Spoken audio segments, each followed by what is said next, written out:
Evil Dead the game isn't the first Evil Dead game, but it does aim to be the definitive one. This is one of my favorite franchises in fiction, just in general, whether it be the movies, the licensed comic books, the old video games, or more. I really love the Evil Dead, and the game coming out was a big deal to me. So I know a lot of reviews have already come out for this. When it comes to games, I try and take my time, play multiple hours of them, actually see what it's like at the beginning and a little bit later on so that I can give an informed opinion. So if you like that style, that kind of quality over the speed, I'd appreciate you leaving a like and subscribing for more, because a lot of times people don't see these reviews because I'm not the first one. This is one of the few games where I actually had the pleasure of speaking with one of the developers way back around the time this game was actually first revealed to the public. At the time, I had some concerns with the style of game, primarily focusing on multiplayer gameplay, as I have a checkered history with games like this. I was a hardcore supporter of Friday the 13th, the game, which is still very fun. I still really enjoy that game, but it had its life cycle really cut short by rights issues, and it is still plagued by some obnoxious bugs that have yet to be fixed. A lot have been fixed, but there's a lot of things that still go awry with that game. I had been waiting forever to actually see Ashley J. Williams and the Evil Dead crew and franchise appear again in some kind of form, especially gaming, but this multiplayer focus was something that personally concerned me. One of the game's directors reached out to me directly in the comment section of a previous video to kind of quell my concerns and talk about how the game did also aim to create content for a single player experience as well.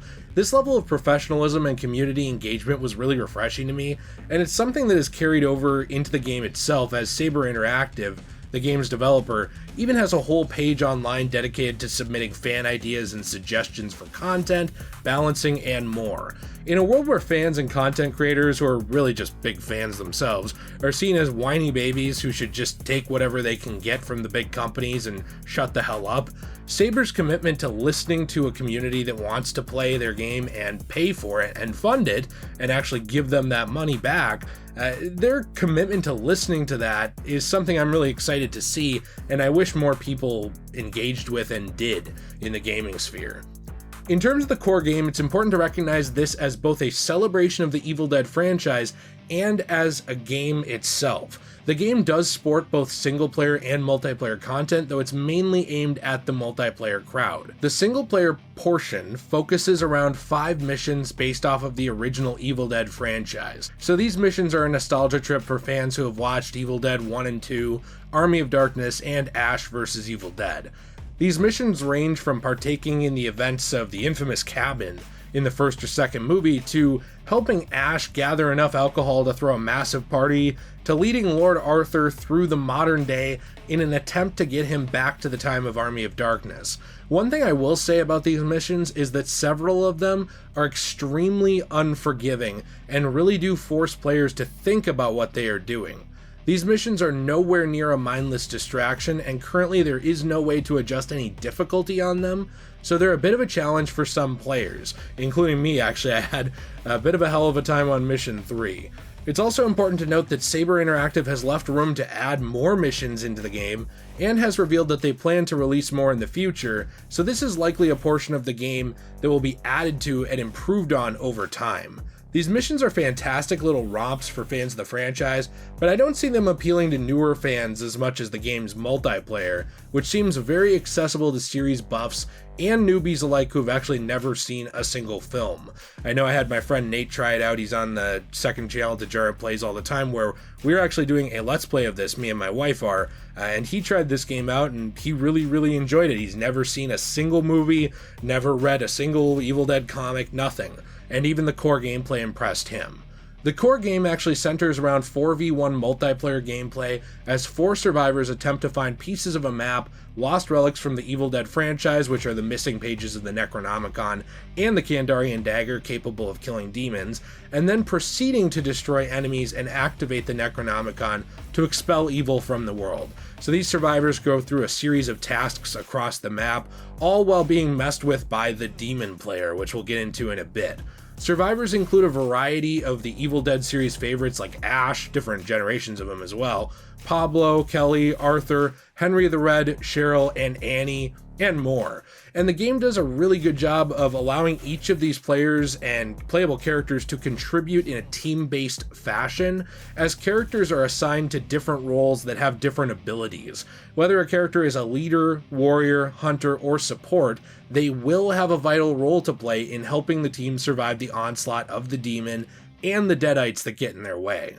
These survivors also need to deal with a fear level mechanic. As they get more scared, they run the risk of being temporarily possessed by the demon player and turning on their allies. This allows the other player on the other team to actually take over that player character's character for just a little bit and attack their team. This is a really cool mechanic, but it can be very frustrating with a certain glitch that doesn't allow you to easily light sources, which, help you take that fear level down. Important to note that's a core mechanic, which makes it difficult to deal with this fear at times, as it feels like sometimes the game is punishing you for a glitch that has nothing to do with you, which I'm hoping gets fixed very soon or by the time of publishing this video. It doesn't happen all the time, but it happened enough while playing that it was frustrating at times. Each character also does have a mixture of lines, both iconic and new, with many original voices including Bruce Campbell, Dana DiLorenzo, and Ray Santiago returning to add life to their iconic respective characters.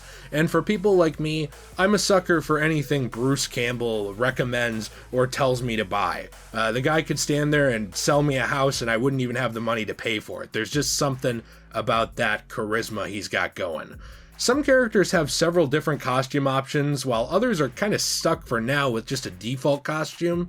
This is something that I really hope changes over time, as there are original movies, a reboot film, 3 TV seasons of a show, along with several other licensed comic book series, video games, and more to draw inspiration from for more costumes and survivors to play as in the future. I don't really have an issue with the survivors themselves that were picked or anything like that, other than wanting to see more of them and see more cosmetic options for each of them, especially from a universe with so many stories, both live action and on page, from official Sam Raimi products to licensed comics. Again, it goes on and on. There's so much source material to pull from, and if you're doing a celebration of the Evil Dead, I really think it's good to embrace that and kind of bring in aspects from all over the fictional universe, especially. On the other side of gameplay, you have the Kandarian Demon. This is the primary antagonist of the original Evil Dead trilogy, and an army of deadites attempting to actually get in the way of survivors' progress and either run them out of time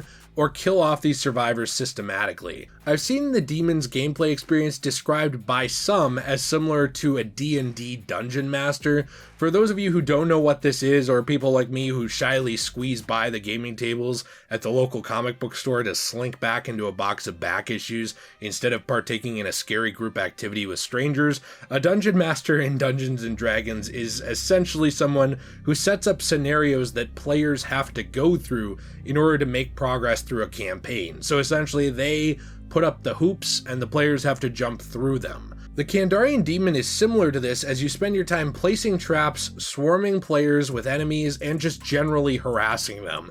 I have to be honest, this is almost like encouraged bullying without the name calling or punishments, and it's actually sporting and the goal of the game, so it's really enjoyable. A good way to get frustration out, actually.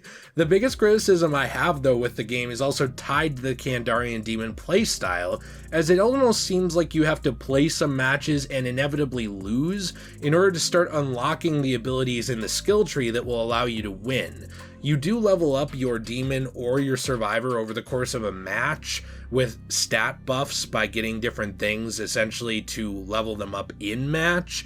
That resets every match, but there is also a general skill tree for both your survivor and your demon, and those you level up over time. So if you actually have a higher level skill tree and you enter the match, you're going to be on higher playing field than somebody who doesn't have that yet.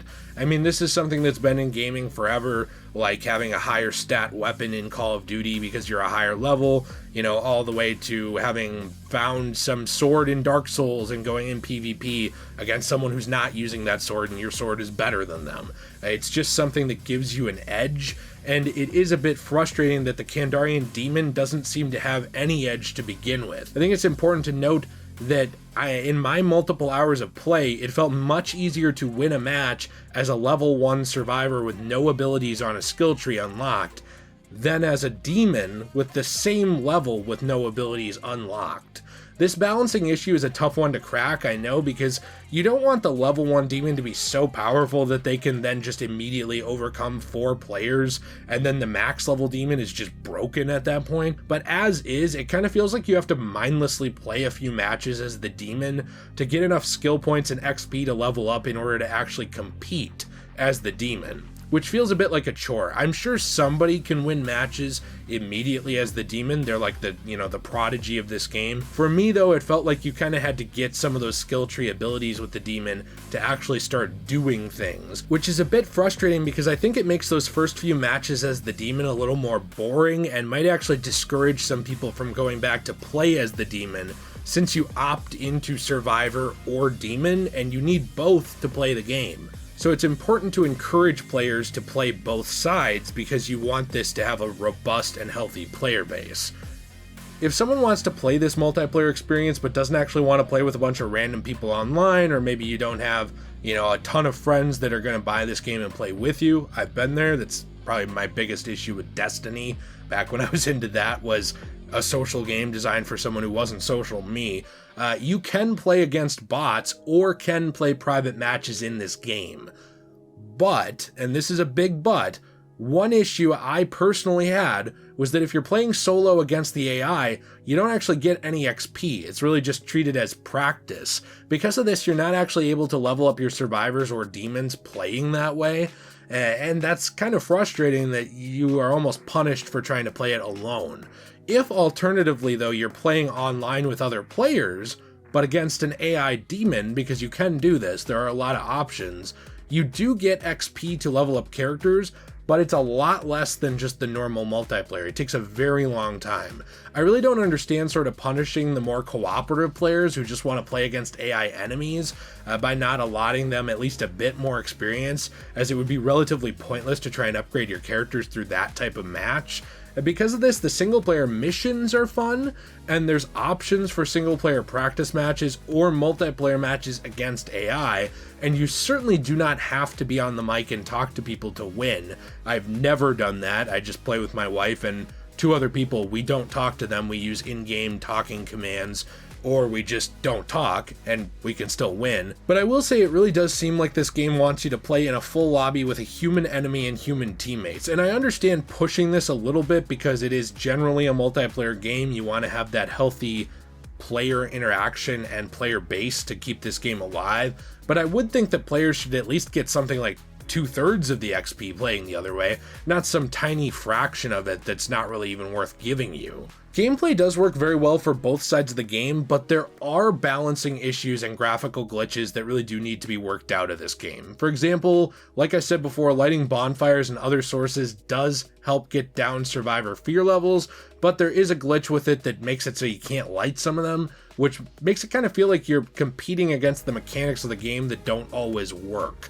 I don't think that this is a very good thing to leave in the game for an extended period of time. It's worth mentioning I don't have it happen all the time, but it does suck when it happens, and it gives kind of the demon an unfair advantage they didn't even do anything for, because again, you're competing against a mechanic that doesn't work at that time. There are also other issues with the game when it comes to glitches, such as a player possibly being stuck in the ground after being revived by a teammate, which I've only seen happen once in about 15 hours of play, and I did record on a phone because it was on my wife's TV and I didn't have my capture card set up to that, so sorry for that footage. It did make that match uncompletable, so that was a waste of half an hour. I know it's not the end of the world, but it really sucked to get to the very end of this match, literally 28 minutes in, and nothing could be done. The demon player couldn't kill us because it thought that she was still alive. My wife's character was still alive because she was stuck under the geometry of the map, and we couldn't win because she was stuck under the geometry of the map and the rest of us were dead.